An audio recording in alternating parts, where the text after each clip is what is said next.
friends, Miss Rebecca here. In our video about big feelings, I told you I would send you a video with some other ideas for calming, peaceful activities, and that's what this video is.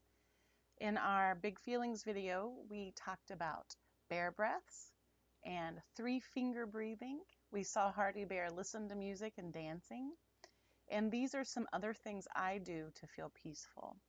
And a great thing is you don't have to be having big feelings to do these things. You can do these things anytime, just for fun, or if you're already feeling peaceful. The first thing I thought of that I like to do is snuggle my stuffy, my favorite stuffy. I know that you probably have a favorite stuffy or blankie, maybe. And these both are mine from when I was a little girl. And I still feel good when I give them a squeeze. Another thing that's really important for feeling calm and keeping your body healthy and your brain working properly is taking drinks of water.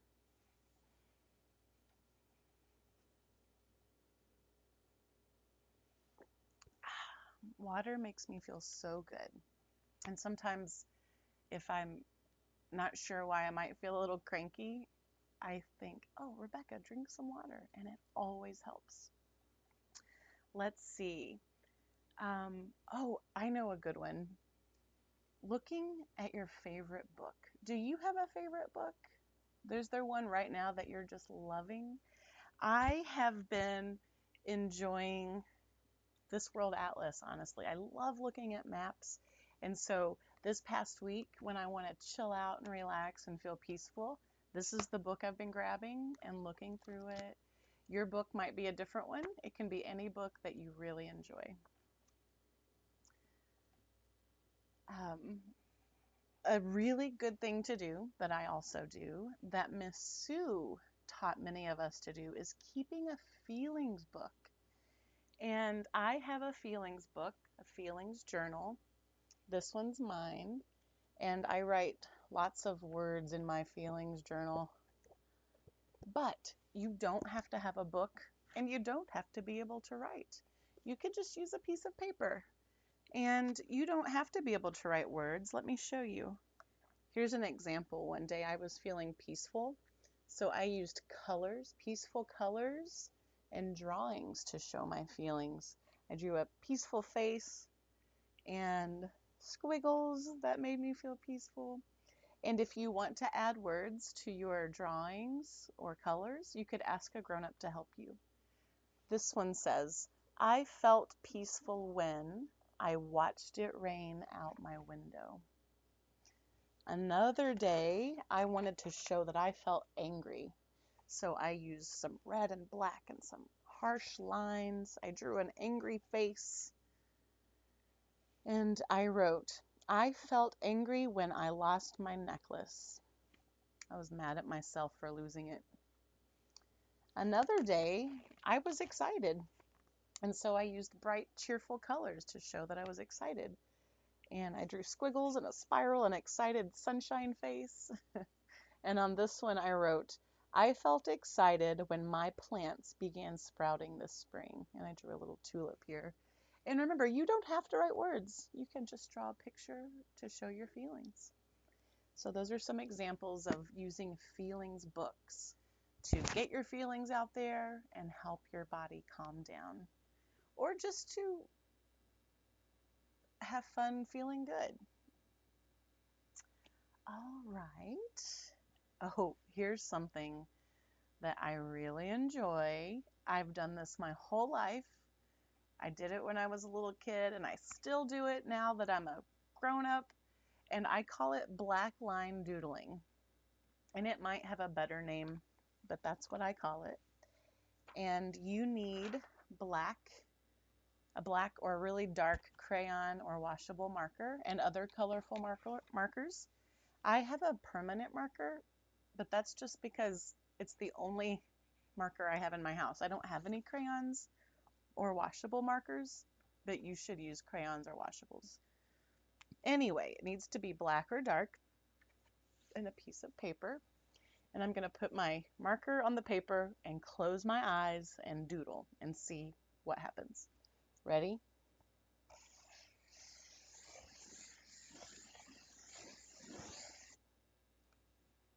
Ooh, cool one.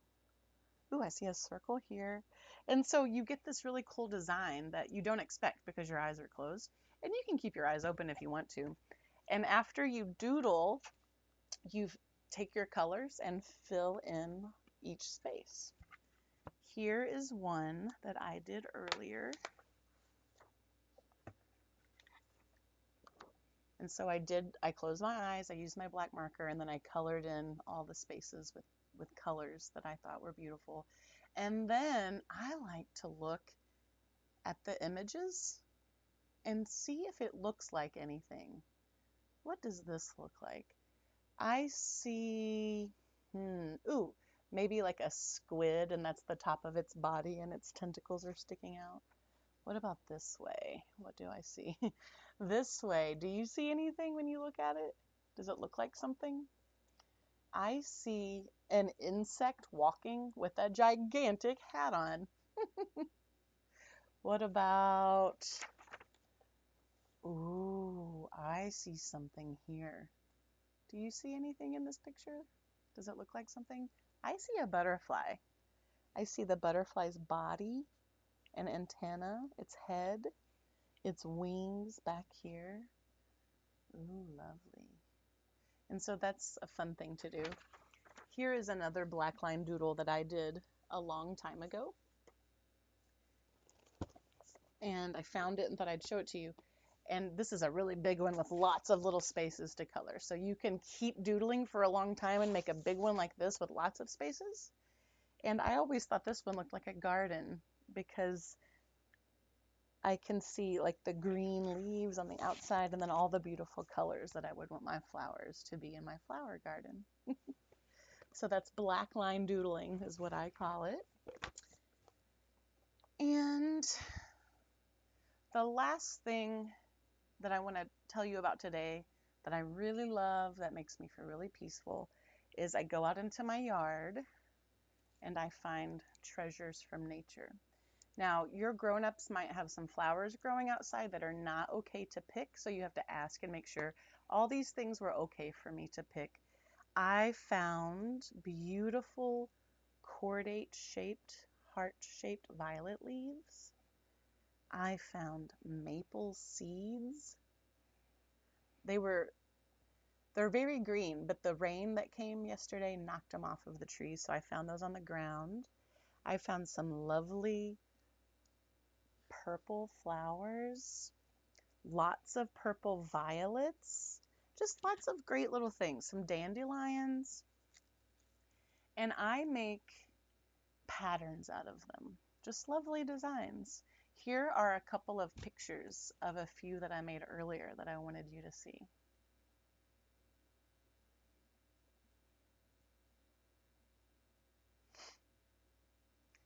And the very last one I made, I kept for you because I wanted you to see it because it's a special one. When I made this one, this design, I was thinking of you. I had some intention in my work, and it's called a mandala. When you're making a beautiful design and you're thinking of something while you're doing it, and each purple violet represents you. And I see Lucas, Aslan, Drew, Zora, Amy, Elliot, Avery, Winnie, Eleanor, Ari, Remy, Luca, Ginger, Maya, Henry, Nola, Aldo, Jacob, Anna, and Sybil. And look, these little pinkish purple flowers over here, Miss Sue, Miss Brianna, Miss Saxon, Miss Kelly, Miss Kendall, and me, Miss Rebecca. And I put a heart-shaped violet leaf for love because I love you. I put a maple seed for strength because I wish for you to be strong. And I put a yellow dandelion, which represents the sun shining on all of us. And when I made this mandala, I was feeling peaceful, and I was wishing for you to feel peaceful too. Bye, friends. Talk to you soon. I hope you have fun doing these calming, peaceful activities.